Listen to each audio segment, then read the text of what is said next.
अस्सलाम वालेकुम my YouTube family. कैसे हैं आप सब लोग? उम्मीद है अपने घरों में खुश होंगे, मज़े में होंगे और अल्हम्दुलिल्लाह हम भी ठीक ठाक अल्लाह के फ़ज़लो करम से। तो जी आज बन रहे हैं मेरे किचन में मज़ेदार से पाए। ये बीफ पाए हैं जो मैंने लिए हैं 2 अदद और इसको मैं अच्छी तरह से कर लूँगी वॉश। इसमें बॉन्ग का गोश्त भी मैंने लिया है और नलियाँ भी तकरीबन 3 से 4 डाल दी हैं। इससे ना पाए एकदम यम्मी बनते हैं, बहुत ही इसमें लेज़दार सा आता है।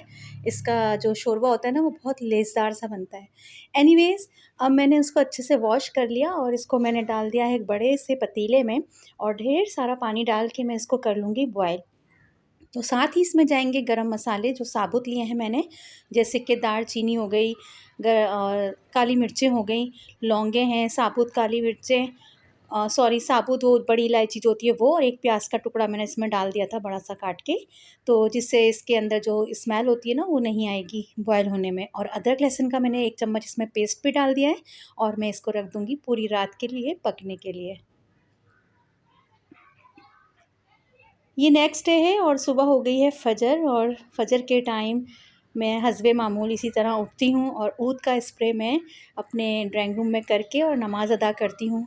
और जो ये सामने काबे शरीफ़ आपको नज़र आ रहा है ना, ये मैंने बनवाया है स्पेशली अभी थोड़े दिन पहले, क्योंकि मैं कुछ अरसे पहले उम्रे पे गई थी।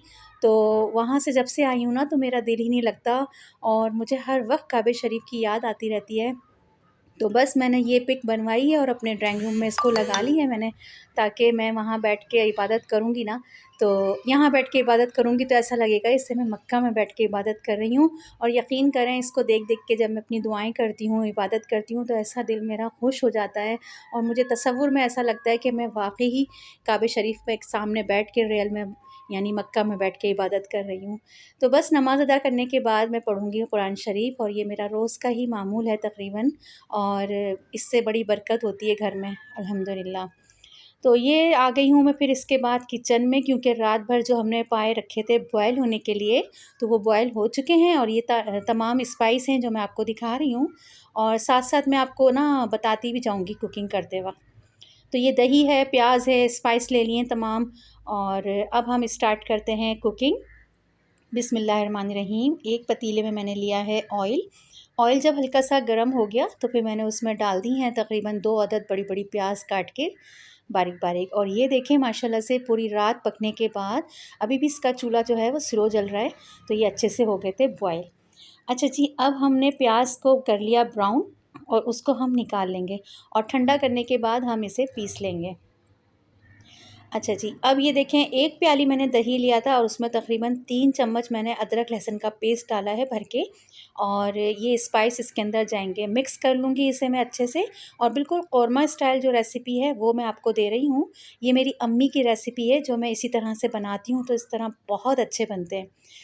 तो हमने डाल दिया है इसके अंदर अदरक, लहसुन और दही, और ये तमाम स्पाइस हैं। इसके अंदर जा रहा है पिसी हुई मिर्च, धनिया, हल्दी, पिसा हुआ गरम मसाला और सॉल्ट। ये सब डाल के मैं इसे अच्छे से करूँगी भुनाई, और साथ ही हमने जो ये प्याज़ ब्राउन की थी ना, ये हमने इसको इस तरह ब्लेंडर कर लिया है और ये भी इसके अंदर जाएगी।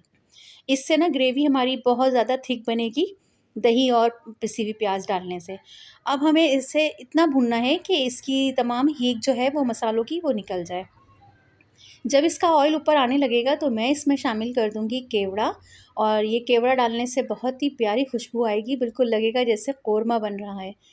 तो ये देखें इसके बाद मैं अच्छे से भूनती भी जा रही हूँ। साथ ही मैंने इसमें डाल दी हैं 4-5 इलायचियाँ। इलायचियाँ डालने से बेहतरीन खुशबू आएगी, और जो पाए की एक अपनी एक स्मेल होती है ना वो भी निकल जाएगी गरम मसाला और इलायची के साथ। अब देखें ये अच्छे से भुन चुका है और अब मैं इसको डाल दूँगी ये बड़े पतीले में, इसको यानी ट्रांसफ़र कर दूँगी पाए के साथ। तो ये इसके अंदर हो जाएगा अच्छे से मिक्स, और ये पूरा मसाला जब मैंने इसमें डाल दिया तो इसके बाद मैं इसको तकरीबन 10 से 15 मिनट और पकाऊँगी, क्योंकि मुझे अभी शोरबा जो है इसका ग्रेवी वो पतली लग। जब शोरबा थोड़ा-सा थिक हो जाएगा तो फिर इसमें डलेंगे तमाम ग्रीन मसाले, यानी कि हरा धनिया, पुदीना, हरी मिर्चें, और थोड़ा-सा लेमन भी इसके साथ डाल दीजिएगा तो इसका फ्लेवर बहुत अच्छा आएगा।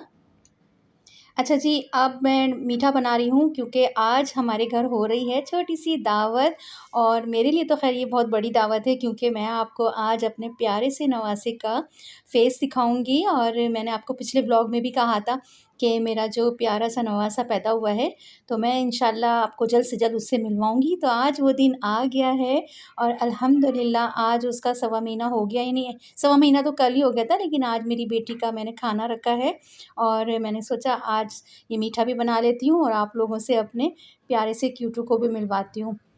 तो आप लोगों को ना उसको देख के ज़रूर माशाल्लाह कहना है।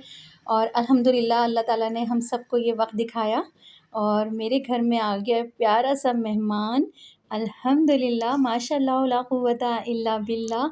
आप लोग भी जल्दी से मेरे गुड्डे को देख के माशाल्लाह बोल दीजिए और अल्लाह ताला से दुआ कीजिए कि अल्लाह ताला इसको सेहत तंदुरुस्ती अता फ़रमाए और लंबी ज़िंदगी अता फ़रमाए और नसीबों वाला बनाए, आमीन सुम्मा आमीन।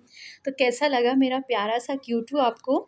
इसका नाम अरहम रखा है और बहुत ही प्यारा बच्चा है माशाल्लाह से हमारा, और ये बिल्कुल भी तंग नहीं करता। जितनी देर भी इसको खेलते रहो इसके साथ तो ये तंग नहीं करता है माशाल्लाह से। बस जब इसको भूख लगती है या इसको सूसू वगैरह का कोई प्रॉब्लम होता है तभी हमें ये थोड़ा-सा रो के बताता है, वरना तो ये बिल्कुल भी नहीं तंग करता माशाल्लाह, माशाल्लाह। अल्लाह मेरे सारे बच्चों को नज़र बद से बचाए, आमीन सुम्मा आमीन। तो कमेंट्स में ज़रूर बताइएगा कि मेरा नवासा आपको कैसा लगा। और मैंने आपको पिछले व्लॉग में बताया था कि मेरी बेटी, जो सबसे बड़ी बेटी है मेरी, उसकी शादी को अभी 1.5 साल हुआ है और 1.5 साल बाद अल्लाह ताला ने ये प्यारा सा मेहमान हमें दिया है, प्यारा सा गुड्डा। और इसके आने से हमारे घर में इतनी रौनक हो गई है और इतनी बाहर आ गई है कि ना पूछें। बस इसको देख के ना मेरी सारी थकन दूर हो जाती है अल्हम्दुलिल्लाह। इतना प्यारा है मेरा बच्चा माशाल्लाह। तो जी बस अब खाना लग गया है और सबको खाना बहुत ही मज़ेदार लगा। और आप लोग भी इसी तरह अपने घरों में इसी रेसिपी के साथ ये पाए बना के खिलाइएगा, तो इंशाल्लाह आपकी पूरी फैमिली को ज़रूर पसंद आएगा। और मुझे कमेंट्स में बताइएगा कि इस रेसिपी से बनाने के बाद आपको कैसी लगी ये रेसिपी, क्योंकि कुछ लोग ना अलग तरीक़े से भी बनाते हैं कि तमाम मसाले डाल के पाए के साथ ही चढ़ा देते हैं और जब वो पकते रहते हैं तो फिर उसके ऊपर बघार कर देते हैं। लेकिन ये रेसिपी जो मैंने आज आपको दी है, ये मेरी नानी और दादी की, मेरी अम्मी की रेसिपी है जो आज मैंने आप लोगों को बताई है। अच्छा, कैमरे का ना इस वक्त कलर मुझे ऐसा लग रहा था या कमरे की लाइट की वजह से कि इसका जो कलर है वो येलो सा नज़र आ रहा है, लेकिन यकीन करें ये बिल्कुल जब हम खा रहे थे हकीकत में ये बिल्कुल रेडिश में था, रेडिश बिल्कुल जैसे पाए होते हैं, लेकिन ये पता नहीं क्यों लाइट की वजह से शायद येलो के उसमें दिखाई दे रहा है, लेकिन ये हकीकत में बिल्कुल रेडिश था। बहुत मज़ेदार बने थे, आ जाएँ आप लोग भी हमारे साथ ज्वाइन कर लें। और अब मेरी बेटी जा रही है, खाना वाना खा लिया था और ये वापस अपने घर जा रही है और मेरा क्यूटू भी अपने घर जा रहा है। दिल तो बिल्कुल नहीं चाह रहा था, लेकिन क्या करें, जाना तो पड़ता ही है। तो इंशाल्लाह फिर आती-जाती रहेगी इंशाल्लाह। और बस मैं इसको अल्लाह हाफ़िज़ कर रही हूँ। और रात का टाइम है, रूमी ने कहा मुझसे, मेरी बेटी ने छोटी वाली, कि मम्मा आप मेहंदी लगवा लें, आपका मेहंदी का कलर थोड़ा लाइट हो गया था। तो अक्सर वो मेहंदी लगाती है, उसको बड़ा ही शौक़ है मेहंदी लगाने का, तो वो अक्सर मेरे डिज़ाइन बना-बना के ट्राई करती रहती है। और इस वक्त मेरे पैरों में इतनी गुदगुदी हो रही थी ना, सुन्न हो रहे थे मेरे पाँव, तो बस मैं मेहंदी लगवाती जा रही थी और चीखती जा रही थी मज़ाक-मज़ाक में कि हट जाओ, जल्दी लगा लो, जल्दी लगा लो। तो बस आप लोग मेरी वीडियो को एन्जॉय आपने किया, बहुत-बहुत शुक्रिया, आपने देखा, वॉच किया। और मेरे चैनल को जल्दी से कर लें सब्सक्राइब और लाइक कर दें, शेयर कर दें। दुआओं में मुझे याद रखिएगा। इसी तरह मैं रोज़ाना आपके लिए प्यारी-प्यारी वीडियो लेकर आऊँगी और बस आप लोग की सपोर्ट की मुझे ज़रूरत है। फिर मिलेंगे इंशाल्लाह नई वीडियो में, जब तक के लिए अल्लाह हाफ़िज़, फ़ी अमान अल्लाह।